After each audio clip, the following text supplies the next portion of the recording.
Good morning. This is the Successful Funding Show. I'm Carl Dakin, the Capital Coach with Dakin Capital. This show is all about funding.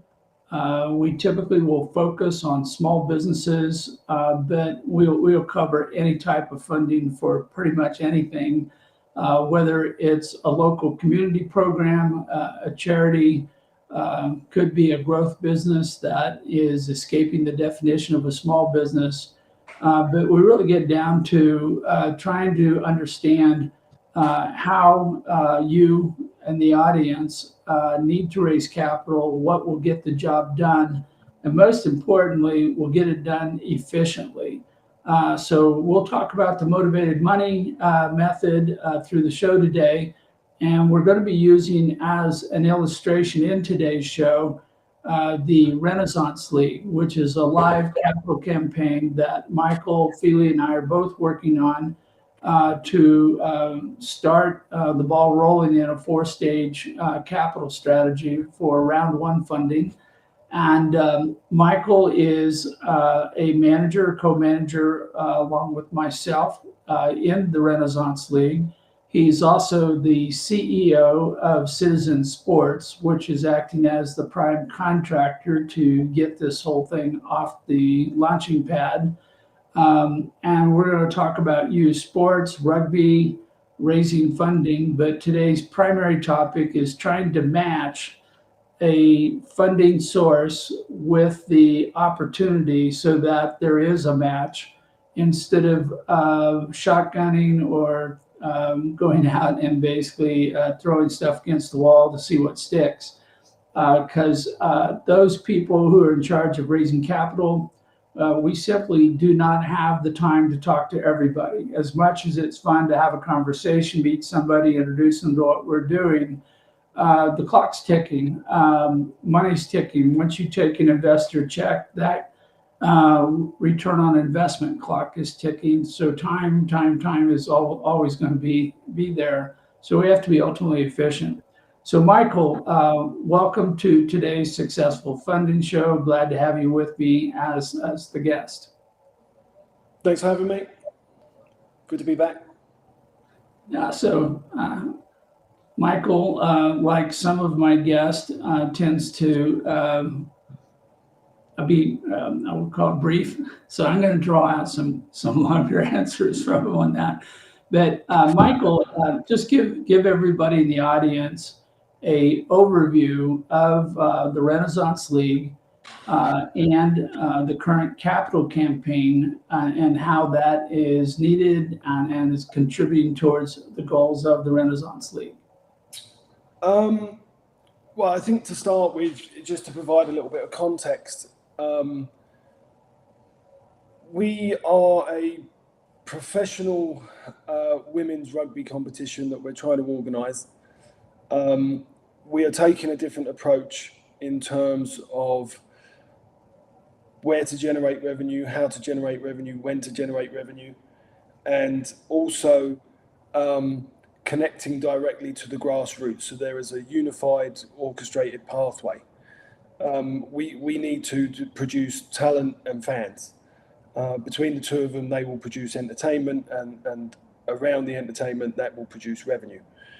The context is that professional rugby since 1995 has followed largely the same model, and since 1995 has largely failed to generate enough revenue to break even, let alone produce a profit. Premiership rugby in the last few years has seen a number of clubs fold. There was a report by Leonard Curtis consultancy last year or 18 months ago that basically said 7 out of the 10 clubs are insolvent. The remaining 3 could get out of debt, but they're in debt nonetheless. If you look at Super Rugby in the Southern Hemisphere, the South African teams left because it wasn't generating enough revenue. They joined what became the United Rugby Championship to play and participate with the Scottish, Welsh, Irish and Italian teams. Major League Rugby this last week announced that Los Angeles and San Diego Legion were merging, so that's another team down. New Orleans, Nola Gold, they folded. And, it's essentially that whilst they have good ideas and good plans and follow best practices or current best practices as sort of remains the standard, the problem is that it's never actually worked, to sum it up. And essentially it's an extractive model. They're pulling out talent, whether it's players, coaches, administrators, sponsors, even. They're pulling us all through the top, trying to raise what is the sort of tip of the sports development pyramid, the end goal of the pathway. And there's not enough revenue in the bottom part to sustain it. I call it the Jenga effect. Essentially, you're robbing Peter to pay Paul, and eventually that pyramid becomes a tower. Then you start stealing from the bottom of the tower to keep raising the top. And as with Jenga, it will ultimately end in collapse. So our model is to be directly connected to participation, to the grassroots. We are trying to unify and organise and orchestrate a deliberate talent pathway. We have a number of elements in there around training and education, participation, kit and equipment, travel, insurance, and so on, that we believe will generate enough revenue to sustain the professional layer at the top of it ultimately. And that's the destination, that's the carrot for anyone that wants to take part and join the system. But also then we're talking to various groups about just basic community development programs as well, in order to widen the base. So manufacturing participation, going into schools, primarily similar model to what's current best practice, which is, rugby and PE lessons, trying to get kids to sign up, but with a deliberate approach that we're subsidizing all of that with sponsorship very heavily. And part of the process is that they sign up to participate. It's an after school program instead of a PE lesson, but ultimately we did a pilot in 2022 where we tested the first phase, and it was a roaring success. We increased participation by 3,000% and reduced the cost by about 95%. So Yeah, so who cares about professional sports? Let's talk about youth sports. well, yeah, it's ultimately a way to get people to participate more. There's a value proposition. So if you look at why, say, youth soccer is so popular in England, it's part of the dream, right? Everyone wants to be a professional footballer and play in the Premier League. It's no different from the NFL and American football here, or baseball, soccer to some extent, basketball. There are huge rewards at the end of the pathway. Unfortunately, only sort of 2% of 2% of 2% make it, and it's sort of creating this issue where, because parents want the best for their children, they're willing to invest and provide the best opportunity. They're actually sort of overpaying for underqualified coaches, overpaying for programs to try and provide that opportunity for their kids. And it actually leads to a 70% dropout rate when kids cross to middle school. So it's no longer fun, it's too competitive, the coach isn't nice, all kinds of things, but it's no longer about participation, it's no longer about learning, it's no longer about fun.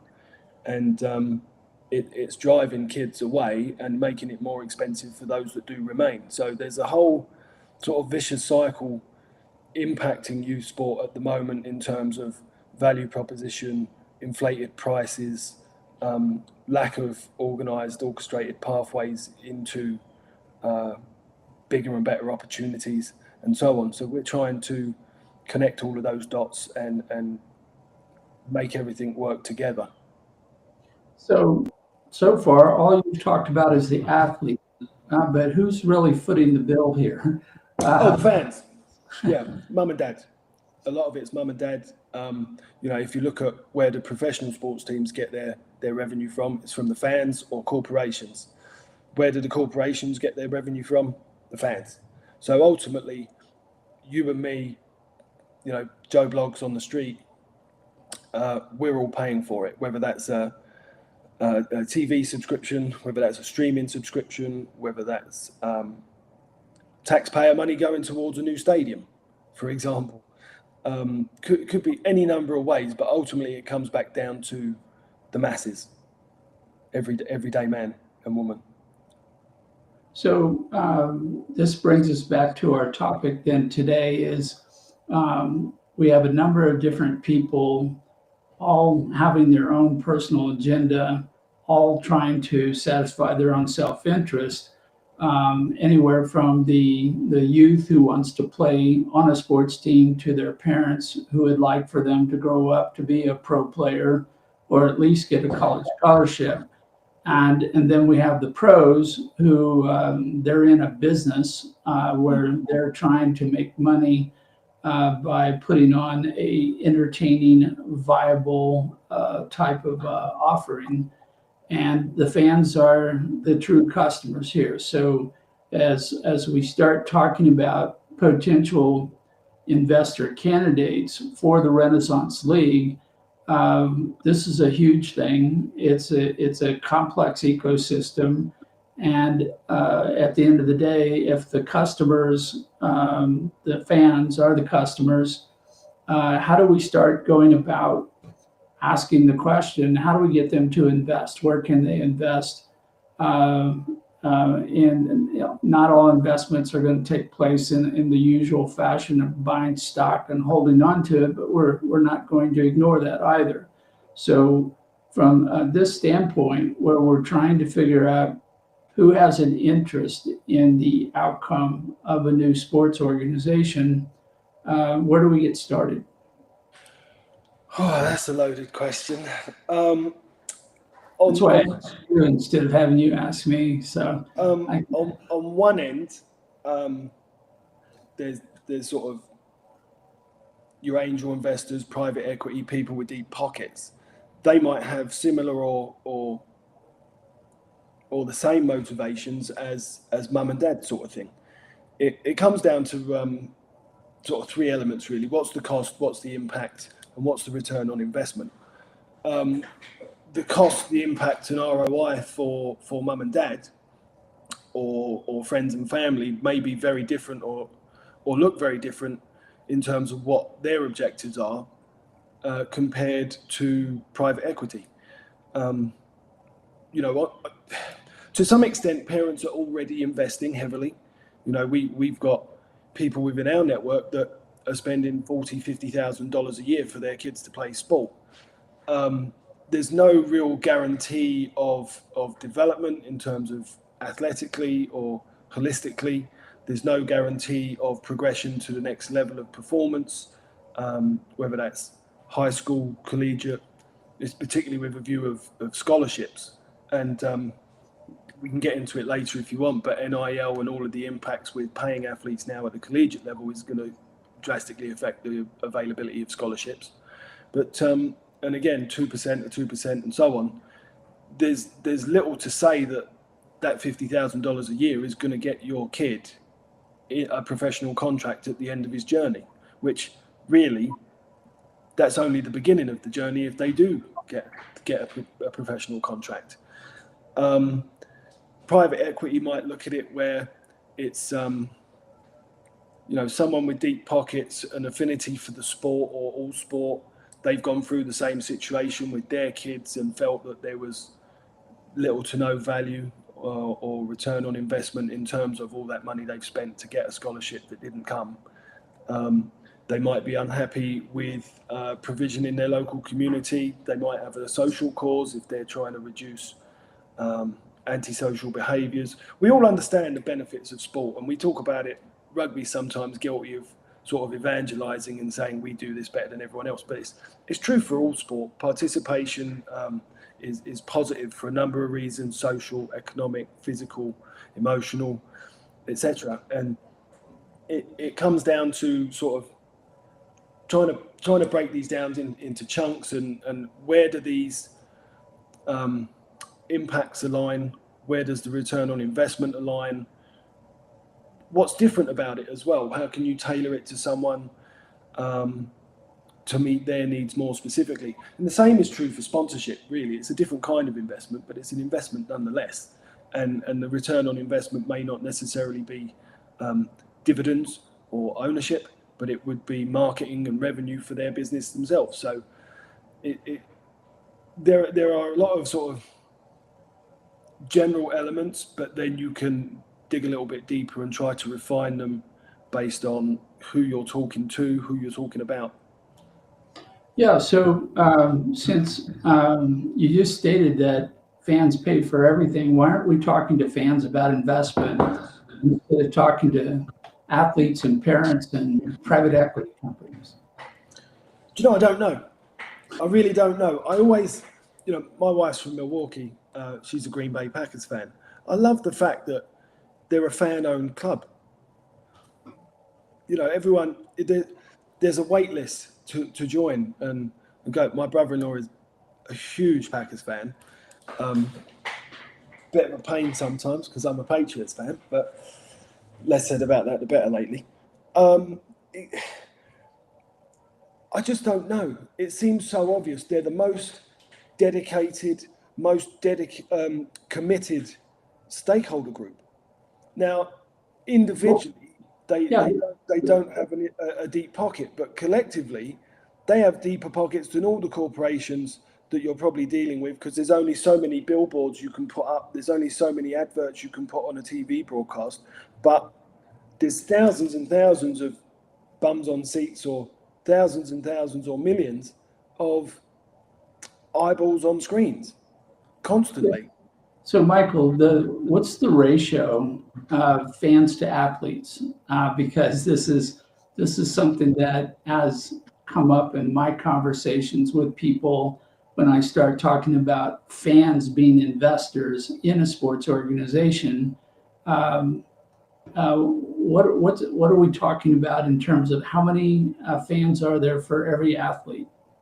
Well, it depends on the sport and it depends on the level of play and so on, but it's sort of a minimum 50-1. So we do focus on such a small fraction of the whole group, the whole ecosystem, which, being the athletes. And then how do you support the athletes? Well, you need coaches and you need referees and you need administrators, and to fund that you need sponsors and so on and so forth. And sponsors to subsidize or support the athletes is produced by, or sponsorship rather, is produced by leveraging the number of fans, but they're almost adjacent rather than integral. Yeah. So this is one of the key points, I think, in looking at the capital campaign for the Renaissance League. Essentially, right now, we're using a capital strategy that has 4 different levels or rounds of funding. Yep. And in the first round, we're seeking $500,000 from 10 people. And these people are people that we have profiled as funding soulmates, which we'll get into more in a moment. But they have to be kind of an over-the-top super fan, VIP fan. They've got to have rugby in their blood, in their thoughts, in everything they do to come into that first round as a super fan. But they also have to have more money, so they have to be accredited investors who can help quickly raise that first round. And then we move to the second round, where we're going to projected to raise $5 million. But this is where we shift the focus to the fans and have an opportunity to, raise the question: why aren't fans, are all of our investors, or getting into that phase? Because if you have one athlete and you have 50 fans, does it make sense logically, strategically, to go hit up athletes for money, or should it make more sense to go hit up the fans for money? And part of the thing is it's very easy to see the athlete when they're on the field, but where's the fan? How is the fan engaged? How do they participate? How do they, like the Green Bay Packers, how do they have an ownership stake in what's going on? All these questions are critical, though, because to your point, sponsors are not sponsoring athletes for the fun of sponsoring an athlete or a team or a league or anything else. They're trying to get their brand in front of potential customers of their product or service. And those people who they're trying to get in front of are essentially fans. If somebody's watching a game or at a stadium watching an event, they're a fan because they're there. They've bought a ticket and so forth. And that's who the sponsors want to be in front of. They want to say, hey, look at me, look at me, look at me, because I'm associated with this sporting event. Then you as a fan may consider me another thing that you may buy my products or services. And it's been interesting in this, I'll call adventure, to find out how many people ignore the fan. They assume the fan is just going to show up. It's an automatic, it's an expectation. There is little to no communication with the fan other than buy my merchandise or buy a ticket. And after that, it's kind of like, go away, don't bother me, because we're all athlete focused. Yeah. And so as we're working on refining this strategy, the capital strategy for the Renaissance League, we're asking ourselves these questions. Michael and I have been going back and forth. How do we be fan-centric? How does the entire capital campaign recognize the fan as our most valuable stakeholder? How do we reward that person on that? And this is a challenge for us as we're designing our round two funding to happen towards the end of the year, first of next year. What can we give to a fan that will make them want to be an investor? What would cause them to do more than buy a ticket or do more than buy some merchandise? Because if there's 51 fans, it would seem that we should be talking to them, about them, for them, instead of talking about the athlete or a bunch of professional players who most people assume are making a lot of money, although in rugby that's not the case. Yeah. There's a couple things that sort of spring to mind. First of all, we had an interesting conversation yesterday where if taken, for example, someone buys a ticket to a game, that fan journey doesn't begin when they're in the stadium, which is how most people treat them. It begins at the moment they purchase the ticket. And there's a number of touch points along the way that you can include to check in with them, get feedback, offer incentives, make sales, provide rewards, benefits, and so on. And ultimately, the difference in sort of the athlete focus versus the fan focus is athletes have a shelf life. Fandom is lifelong. Having your fans are your biggest advocates. First of all, they're committing their own hard-earned cash, and second, they're evangelizing your team or your club or whatever. And it just made me think of this, but it's funny how. So I grew up in southeast London. Crystal Palace is 2 miles away. I'm a Chelsea fan. I'm a Chelsea fan because my dad is a Chelsea fan, and most of my family are Chelsea fans. There's a few. Mike, not to interrupt too much, but what the hell's a Chelsea fan? And who's Chelsea? Well, Chelsea are in the Premier League, and they just won the Club World Cup, so we're the world champions. And the Premier League is what for us here in the United States? Premier League soccer. Okay. It's football, but you guys call it soccer. But anyway, the point being, my dad evangelized Chelsea to us. Now, we got no benefit from that other than pride in saying, yeah, my boys are Chelsea fans. They were brought up right. But the point is there as well. You can leverage that. there's got to be, there's a way to incentivize current fans to bring in new fans and offer rewards and discounts and benefits, membership packages and so on. And again, using Chelsea as an example, you can be a member of Chelsea and that gives you discounts or access to a certain number of tickets, but it's limited to the stadium capacity. Whereas we're sort of taking the approach that, well, certainly with sort of a streaming platform, that, well, we can create this fan club virtually, and it would offer access to all kinds of benefits in a virtual environment as well. So it could be training and education, so that people can get involved and get discounts and go and coach and be part of the ecosystem in terms of the player pathway or the sports development pathway, because it's a pathway for coaches and referees and so on as well. Or it could be just simply rewards in the online store, discounted tickets. Same thing with raffles, where we're offering scholarships and benefits that you can get discounted tickets if you buy a raffle ticket. Or there's a whole plethora of ways that you can engage people from sort of doorstep to doorstep before they even get to the stadium, that's largely ignored. I've booked some travel recently. I've had 3 emails from the airline. I only booked it 2 days ago. And it's, how are things? What are you doing? Do you need this? Do you need that? Can we upsell? Great. I've lost track of what I was saying. Yeah, well, we're talking about the fact that the fan is often viewed as non-existent until they walk through the gates after giving their ticket to the ticket taker at the stadium. And as a consequence, there are all these opportunities to interact with, engage, provide value, enrich the experience to the fan all along the way before they ever get to the stadium. And this is, and then beyond that, we've talked about 50 fans for every athlete.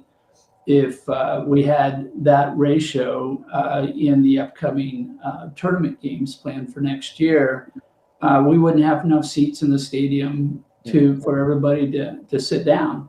And that means that the only way they can view the match would be to go online and watch it. So we just signed an agreement with Monaco Entertainment that will enable us to live stream and video replay matches in 91 countries around the world on a pay-per-view or a subscription basis. So now we're saying, well, if we have 50 fans for every athlete on the field, maybe 48 of those are going to be online and only 2 are going to be in the stadium.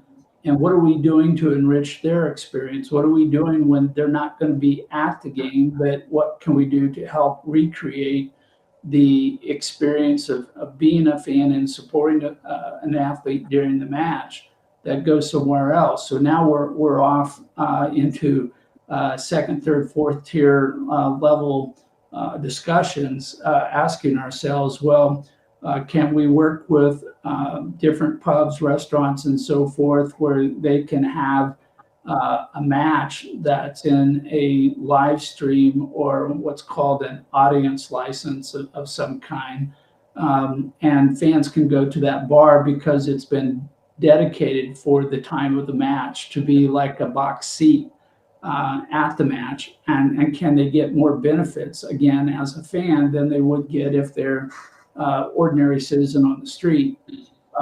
Can they do something in a house where they throw a fan party and everybody comes over to somebody's house and watches the match? And then the question is, as you said, this is an opportunity to generate more revenue. And by generating more revenue, we can do more within the sports organization. We can contribute more to all the different features and functions that we're talking about in terms of training, different types of entertainment, spin-offs, economic development, everything that goes on in the background that most people don't even think about when it comes to a sports organization. Because for every person who's on the field, I still don't have a ratio. We're working on that. How many people have to work an 8-hour day to get one athlete on the field for 2 hours?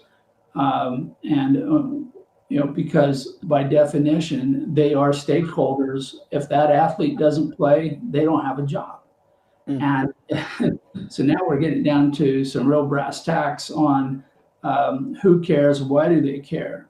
A fan is doing this for entertainment, but there's a lot of people out there that are doing it because this is how they pay their bills. This is their job, their vocation, their career. What are we doing for them? And again, this is one of the things that we've experienced in trying to do stakeholder analysis. And all of this, it gets back to funding.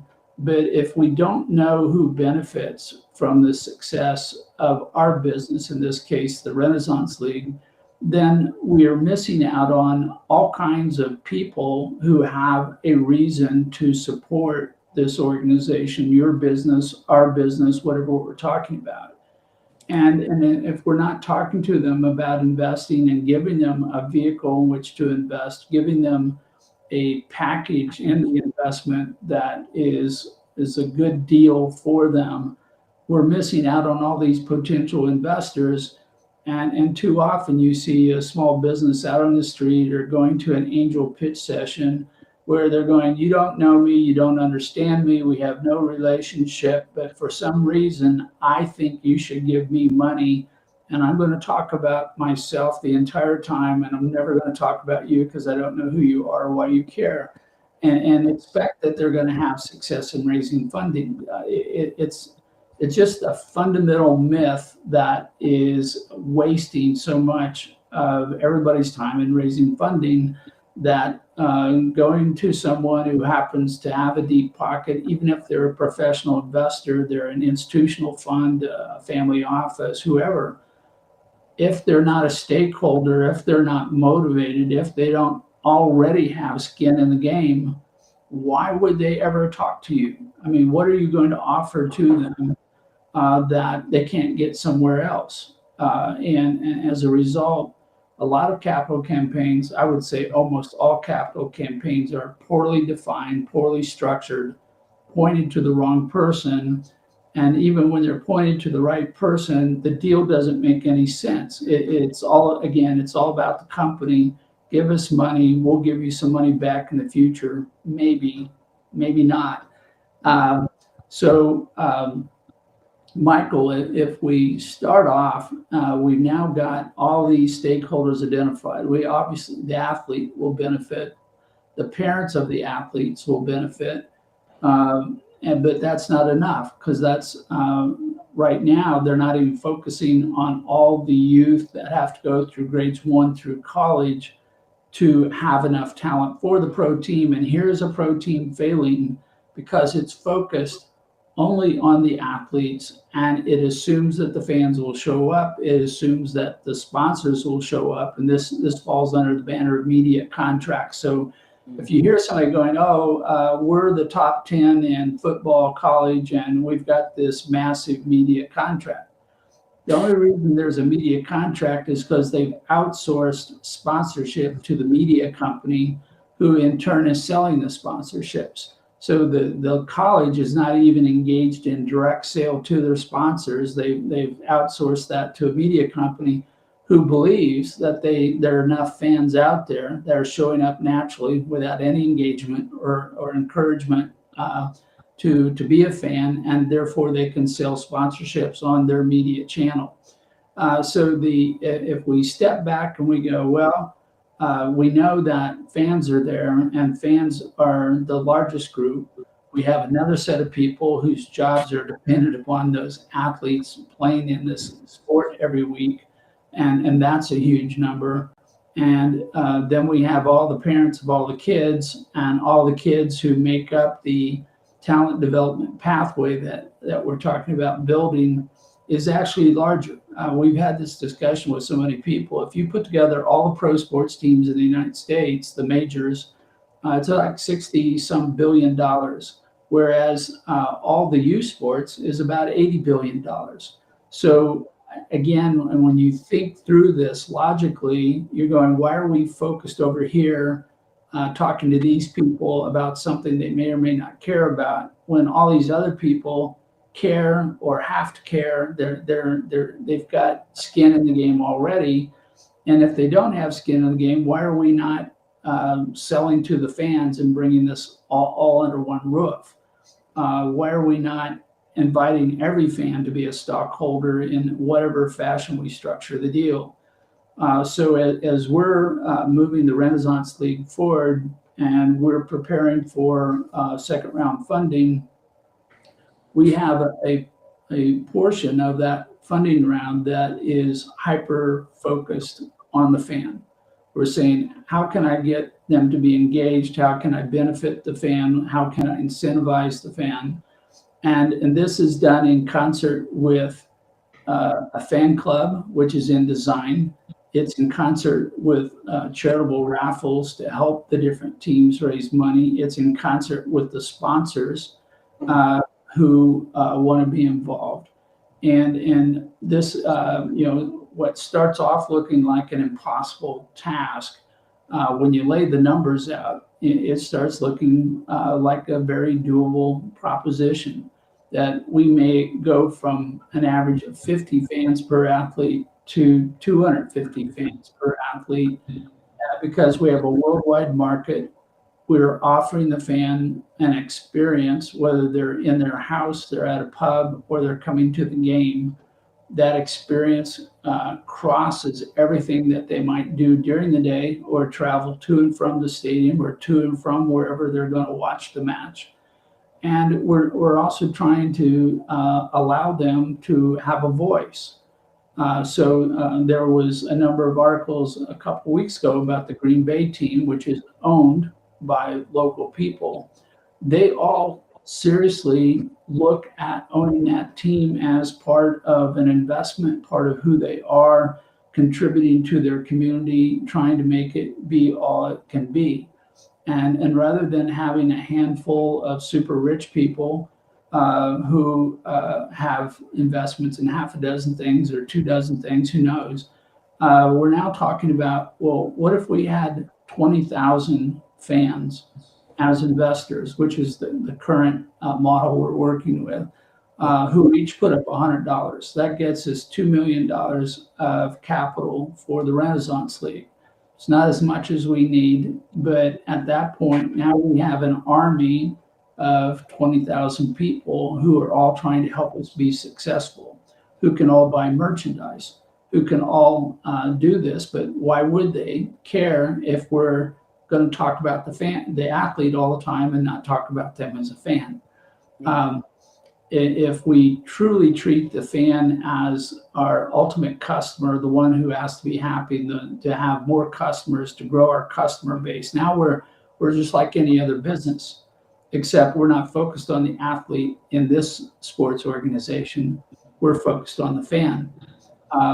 Michael and I have talked repeatedly about the new sports organization, the Savannah Bananas, because they are doing a tour across the United States. They're selling out every place that they go. And it's because of one reason: they're fan focused. They're playing baseball, or Savannah ball, if you want to call it that. Yeah. But because they have a fan focus, everybody's going to these games and having a good time. And that's why they're selling out. So why is it that we have stadiums where only 3,000 people show up for a game, a professional game of baseball? And not to name names, but there are teams that are having this problem. And the Savannah Bananas are selling at 40, 50, 60,000 stadiums. And everybody's having a great time and everybody's talking about it. And everybody who didn't get a ticket is unhappy. They couldn't get a ticket. it's a difference. And when we're raising funding, when you're raising funding, you have to ask the question, who are my stakeholders? Why are they stakeholders? What motivates them to be a stakeholder? And kind of the extra question is, what else can we do to make more stakeholders or to improve the value to our stakeholders? Yeah. And this has been one of the things we've been working on.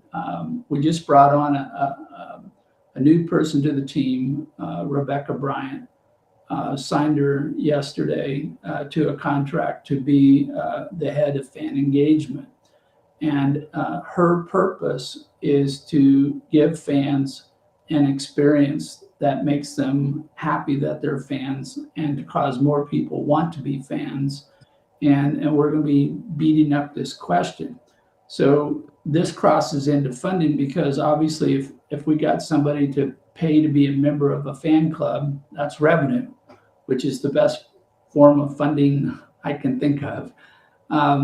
But we're also going to give them a chance through investment crowdfunding, through what's called Reg CF, or regulated crowdfunding, to be a stockholder in the company. And that means that now the success of the company is directly tied to the financial success of each of our fans who invest through this crowdfunding campaign.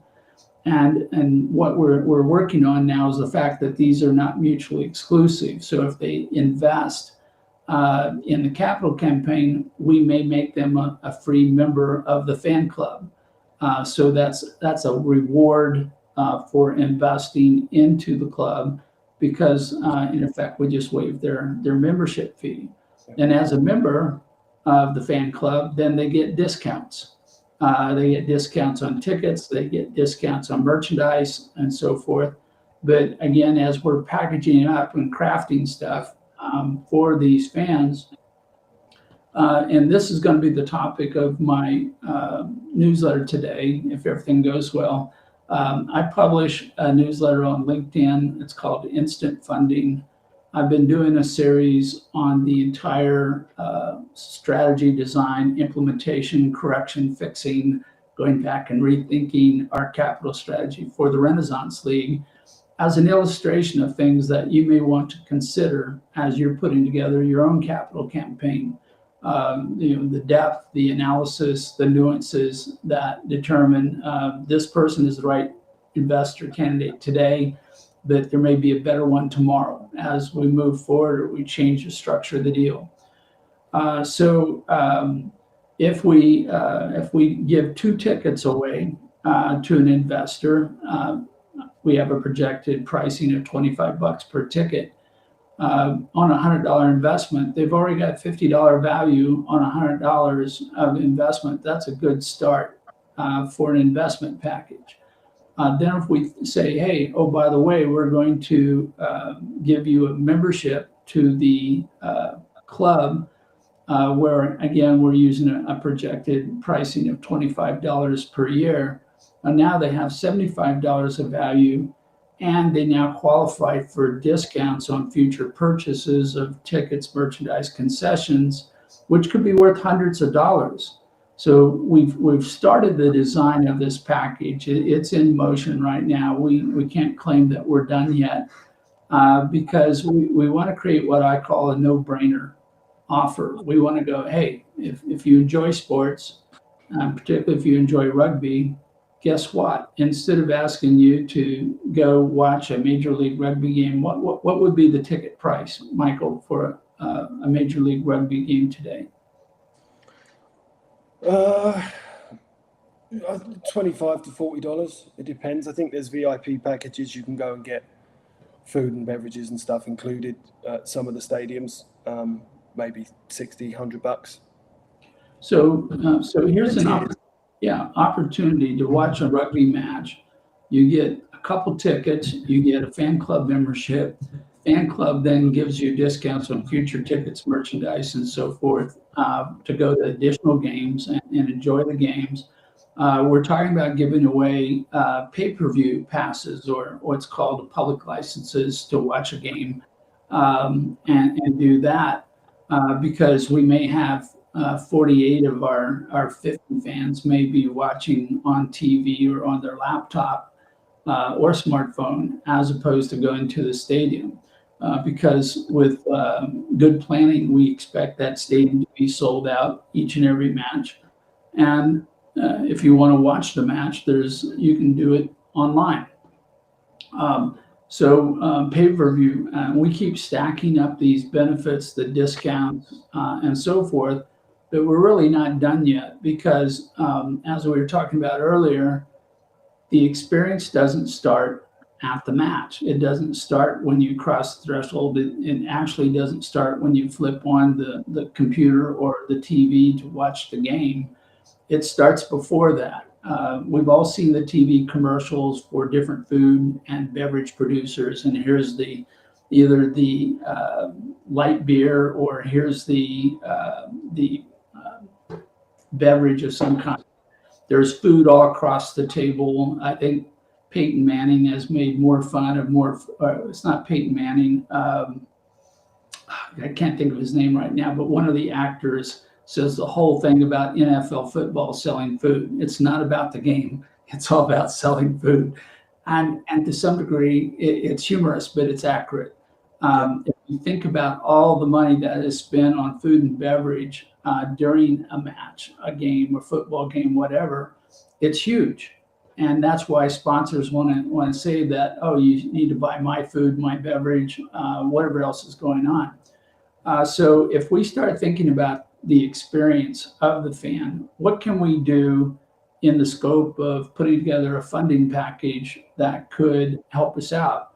Can we go to a beverage manufacturer and say, hey, give us some discounts, coupons for your drink that you can use at the local grocery store, convenience store, wherever you shop?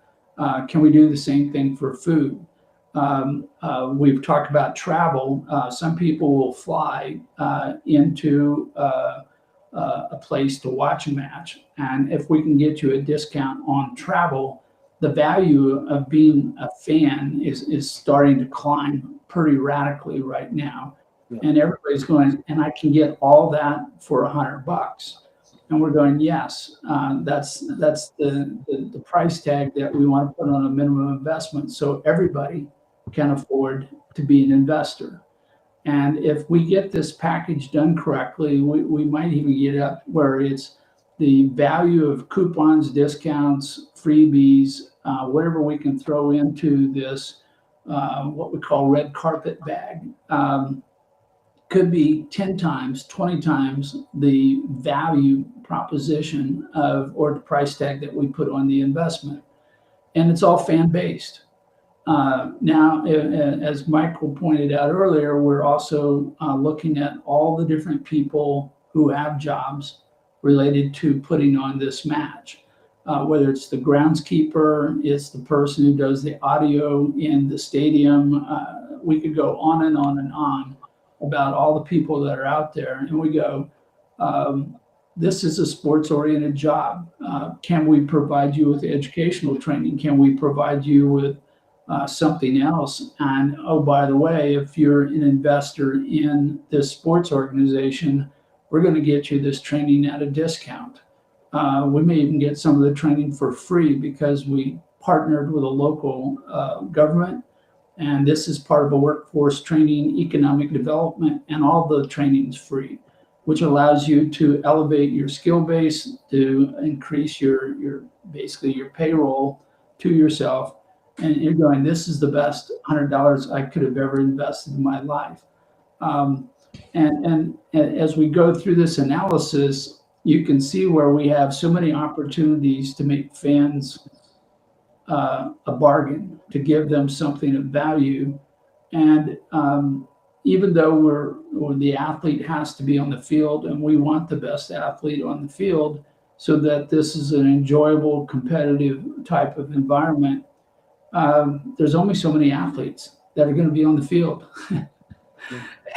And if we're talking numbers, and we are talking numbers here, this is all consumer oriented, well then how do we match up what we can offer, what we can put together into a package so that everybody's going, wow, if I were to buy one thing this year, and this could be a stocking stuffer, I'm just throwing that out as a headline in advance.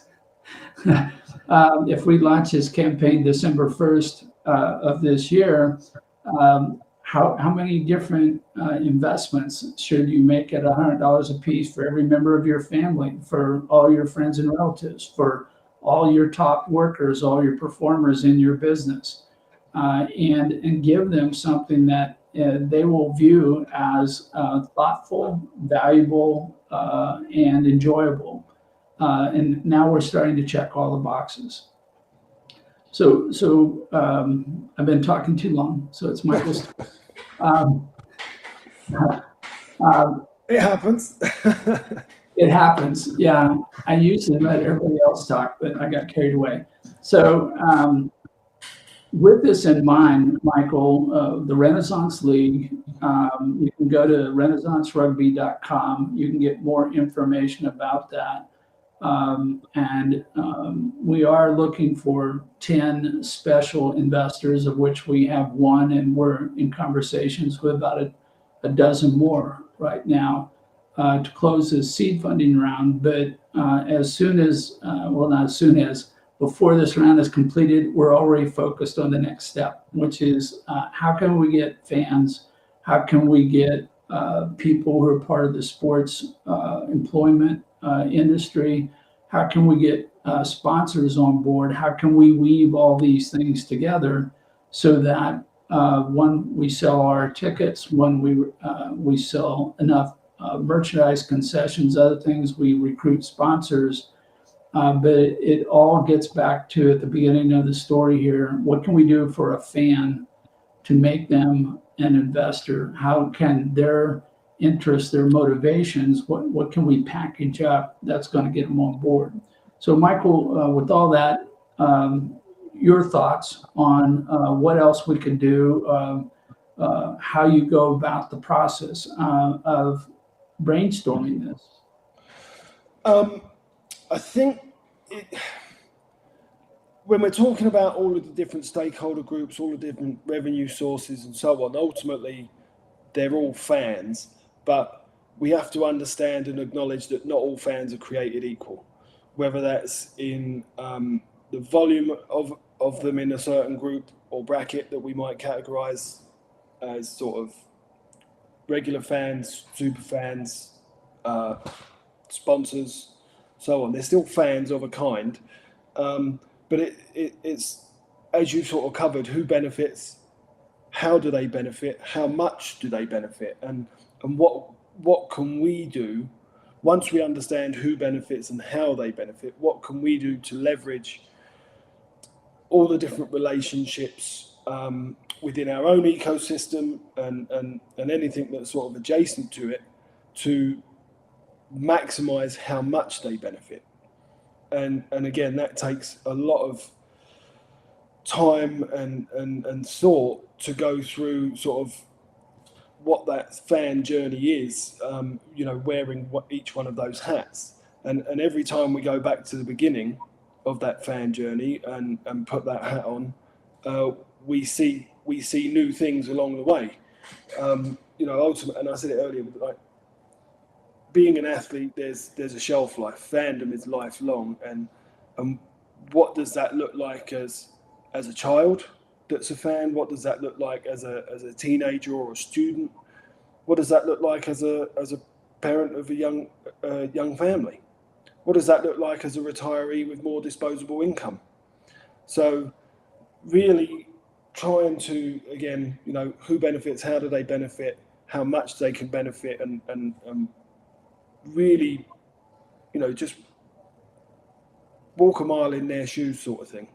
And it's not, when we're putting this level of thought and detail into it about things that they're doing and actually engaging in terms of being active, it moves away from sort of the current ethos of professional sport with fan engagement as a buzzword. How many likes did I get on social media? Okay, the number of views, the number of likes, that sort of you can get eyeballs paid for by YouTube and Facebook and other social media companies and so on, but that's not real engagement. That's it's such a knee-jerk reaction now to just like something and move on. It's out of sight, out of mind, and we want to make our sport, our teams, our league the forefront of anything and everything that they're doing. You've got 2 weeks a year vacation, say. Okay, well, one of those weeks is dedicated to going to a certain location to watch a tournament or to follow your team. People have limited resources when you talk about the masses, and so they need to be thoughtful about how they spend that money and time, and we want to make sure that they're committed to spending some of that with us, to follow us, to support us, to care about us, really. And the reason they care about that is that it's having an impact on their life, whether it's an investment and there is an ROI, or whether it's in terms of monetary, or that investment in terms of a vacation, tickets, merchandise, concessions. Is the return on investment is they've had a thoroughly good time, they've enjoyed themselves, they've been well looked after, they really appreciate the experience, they advocate the experience and evangelize the experience to their friends and family. They can see their kids or grandkids grow up in the pathway as part of the ecosystem on the athlete side. There's so many ways around building that relationship beyond just give us your money. Yeah, and I think this is, again, call it a lesson or insight that's applicable to any business, any organization, any project out there that's looking to raise money, is we're making a big distinction. We're using the term engagement to mean that it's interactive, that it's not one way, that the customer, the constituent, whoever's out there, the investor is not passive, that the only thing they're doing is writing a check and then disappearing from discussion and anything after that. We want the fan to be helping run the show, lead the pack, initiate engagement and go back and forth. This is a constant relationship type of thing, where it's not us just preaching to someone and sending them a quarterly report, but that they pick up or don't even read and throw away. We want them to give us that input, to tell us how to do better, how to make the investment better. So we're going to be talking with lots and lots of fan prospects and asking the question. And as Michael described it, fan is one word that describes about 80 different types of profiles of people, different motivations, different income levels, different all kinds of things. And we have to understand that. We have to get so nuanced. We have to understand the micro markets, the niche markets that are there, so that when we talk to someone, we're talking to them, about them, for them, and they are giving us feedback that we are applying to their situation. And this engagement, one of the examples we say, we don't want you sitting in the audience, sitting in the stands. Yes, you have to sit on the stands because we won't let you play on the field. But as a fan, what can we do, to participate in this game? How can they be more interactive? How can they get on stage? How can they get on the field in almost anything else involving that match other than being the player? Is this scouting for new talent? Is it helping run a local team, which is what we're going to see a lot of volunteer work and paid work generated, so that an eighth grade team or a fourth grade team, they have a coach, referee, they've got all these things, all playing the sport of rugby for fun as a sport, and not as kind of a slave labor extractive process to help some professional team that doesn't contribute, doesn't help out, doesn't make things happen for the parents or the kids who are involved in the sport. So last thoughts, Michael, before we adjourn for today. Yeah, I think if you look at the way the major leagues are going at the moment and stadium developments, whether that's Premier League in England or some of the European stadiums or new stadiums in the NFL, for example, they are really moving towards maximizing the number of corporate boxes and corporate ticket blocks and things like that they can do, because ultimately they've priced out John Doe, and they are discounting the everyday person now as not really that important. It's a little bit incestuous almost, but the corporations and the corporate tickets and so on. And yes, they bring everyday people, but it's the executives and so on. It's almost separating yourself from the everyday fans. Now, you're good enough to be a fan and spend money and buy a jersey in Walmart, but other than that, we don't care if you can afford to come and watch us. Just sit at home on your couch and watch. And it's becoming dismissive. I think part of the success of baseball, because of the number of games, it's still more affordable, more accessible for everyone to go. But again, there are more and more corporate boxes, and when the tickets come around for the World Series and the resale market, most people are priced out. And I think that's a short-sighted approach. You know, there are a finite number of corporations and corporate interest for people to do that and continue paying. And ultimately, those companies get their money from everyday people. Yeah. It's just about the masses. Sport belongs to all of us is the philosophy of Citizen Sports, and I think a lot of people are starting to forget that and dismiss it because they need to suck in more and more revenue to funnel it to the players at the top. Yeah, well, thank you for that. I agree. I think that too many sports organizations have lost sight of who's paying the bills. And that's part of the reason why we're seeing such a level of failure at the professional level.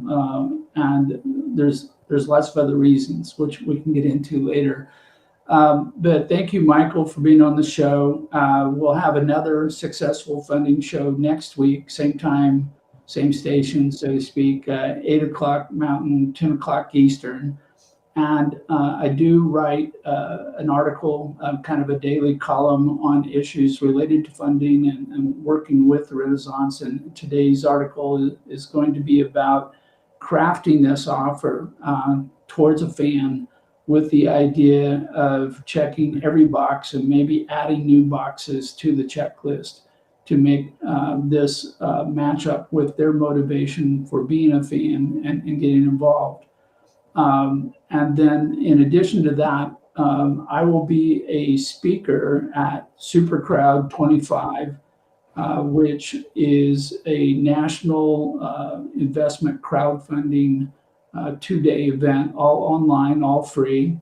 And if you go to my newsletter, you'll get a link to Super Crowd 25, and you can sign up to listen and learn about regulation crowdfunding and how it can be used to raise capital from your customers, which in this case are our fans, and welcome you to do that.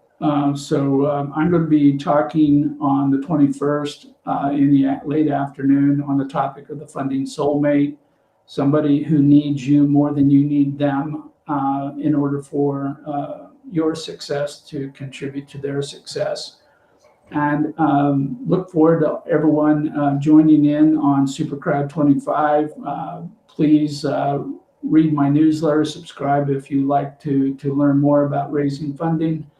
And we'll see you all next week on the Successful Funding Show. So take care. Thanks, Carl.